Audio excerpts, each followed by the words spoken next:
বিসমিল্লাহির রহমানির রহিম। হে সমস্ত জগতবাসী, আজ আমি আপনাদের সামনে যে আলোচনাগুলো নিয়ে হাজির হলাম, সেই আলোচনাগুলো অবশ্যই গুরুত্বপূর্ণ।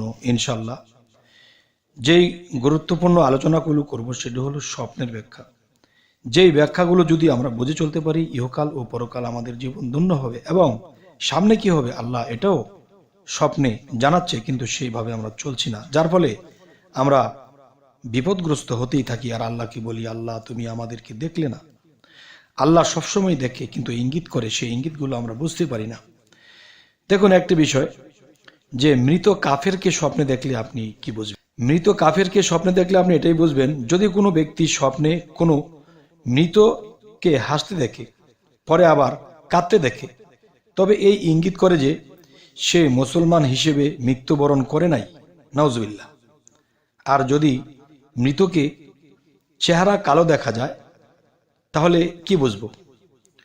তবে এটাও কুফরির অবস্থায় মৃত্যুর ইঙ্গিত করে, যেহেতু মহান আল্লাহ তাআলা বলেন, বস্তুত যাদের চেহারা কালো হবে তাদেরকে জিজ্ঞেস করা হবে, তোমরা কি ঈমান আনার পর কুফরি করেছিলে? মৃত কাফেরকে যদি ভালো অবস্থায় দেখা যায়, তবে এটা তার সন্তানাদির উচ্চ মর্যাদা বোঝাবে, কিন্তু মহান আল্লাহর নিকট তার অবস্থা ভার বোঝাবে না।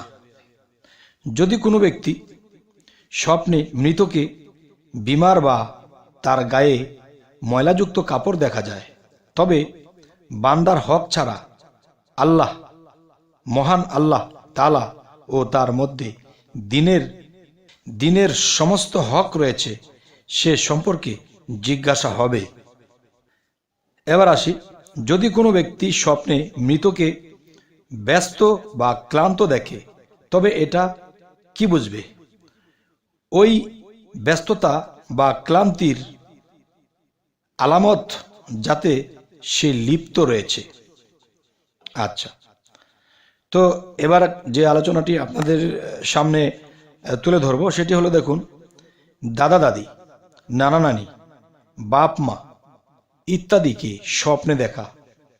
এদের স্বপ্ন দেখলে আমরা কি বুঝবো, এই সম্পর্কে একটু বুঝে নেব ইনশাল্লাহ। সেটি হলো, দেখুন, এমনই ভাবে যদি কোনো ব্যক্তি স্বপ্নে তার পিতাকে মৃত্যুর পর জীবিত দেখে, তবে উল্লেখিত ফলাফল লাভ করবে।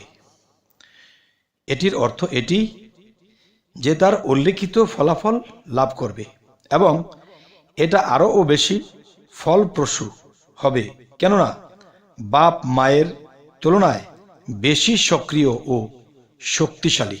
এবার আসি, যদি কোনো ব্যক্তি স্বপ্নে তার দাদা দাদিকে মৃত্যুর পর জীবিত দেখে, তবে এটা তার সৌভাগ্যের জীবন ও সাফল্যতার ইঙ্গিত করে। যদি কোনো ব্যক্তি স্বপ্নে তার মাকে মৃত্যুর পর জীবিত দেখে, তবে সে চিন্তা ও দুঃখ কষ্টে লিপ্ত আছে, তা দূরীভূত হয়ে আনন্দ ও সাফল্যতা লাভ করবে। সুবহানাল্লাহ। এবার আসি, ছেলে মেয়েদেরকে স্বপ্নে দেখা। ছেলে মেয়েদেরকে স্বপ্নে দেখলে এটি কি বোঝাবে? যদি কোনো ব্যক্তি স্বপ্নে তার মৃত মেয়েকে জীবিত দেখে, তবে দুঃখ কষ্ট দূর হবে এবং আনন্দ ও সাফল্যতা লাভ করবে। এবার আসি, যদি কোনো ব্যক্তি স্বপ্নে তার মৃত ছেলেকে জীবিত দেখে, তাহলে এর ব্যাখ্যা কি হবে? তবে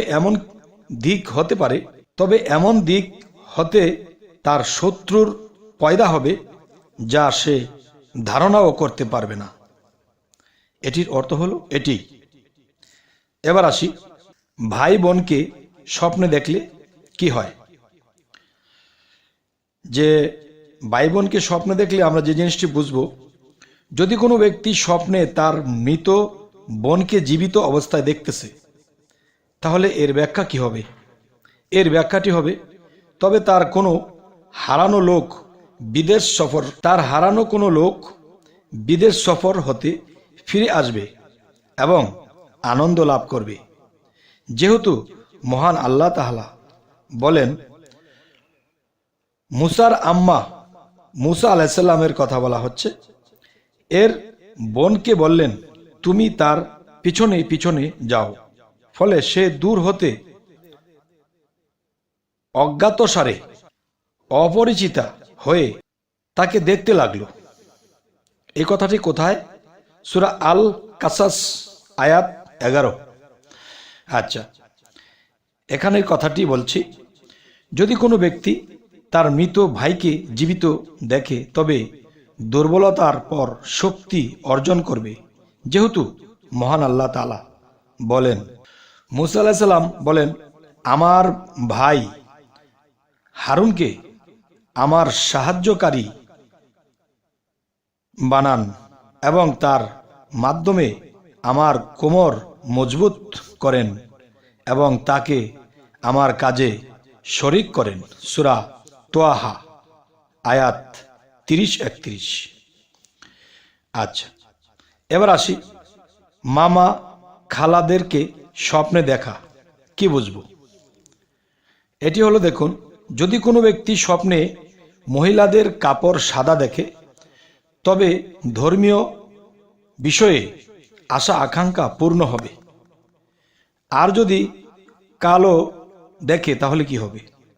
তবে গান বাদ্য জাতীয় আশা পূরণ হবে। আর যদি পুরাতন ছেঁড়া ফাটা দেখে তখন কি বোঝার? তবে দরিদ্রতা ও চিন্তা ফিকিরের পতিত হবে। আর যদি ময়লাযুক্ত দেখে তবে গুনাহে লিপ্ত হবে।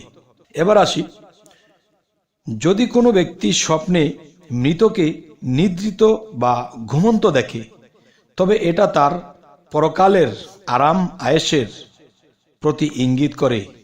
সুবহানাল্লাহ। এবার আসি, যদি কোনো ব্যক্তি স্বপ্নে মৃত ব্যক্তির সাথে একই বিছানায় নিদ্রা যেতে দেখে তবে সে দীর্ঘজীবী হবে। আলহামদুলিল্লাহ।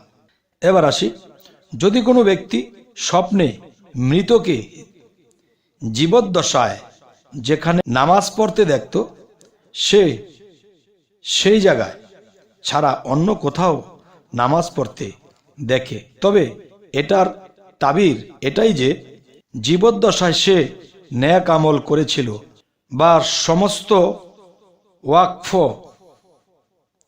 বা দান খয়রাত করেছিল, তার সওয়াব তার নিকট পৌঁছেছে। আর যদি মৃত ব্যক্তির কোনো প্রশাসক হয় তবে তার বংশধররা তার মতো প্রশাসন ক্ষমতা লাভ করবে। হে সমস্ত জগতবাসী, আজকের যে আলোচনাটি আপনাদের সামনে করলাম, এই আলোচনাটি আমরা কি বুঝবো? মানুষই কিন্তু দেখা গেছে দাদা দাদি খালা ফুফু অনেককে স্বপ্নে দেখে। তো এই যেই লোকেরা মৃত্যুবরণ করেছিল তাদেরকে স্বপ্নে দেখলে কি হয়, কি বুঝবো, এই জিনিসগুলো বোঝানোর জন্য আজকের এই আলোচনা। তবে হে সমস্ত জগতবাসী, আজকের যে আলোচনা, এই আলোচনাটি আপনাদের কেমন লাগলো এবং কি ধরনের স্বপ্নের ব্যাখ্যা চাচ্ছেন তাও আমাদেরকে কমেন্টে জানাবেন এবং পরবর্তীতে যেন ভালো আলোচনা নিয়ে আপনাদের সামনে পৌঁছাতে পারি। তো সকলেই ভালো থাকবেন। আল্লাহ হাফিজ।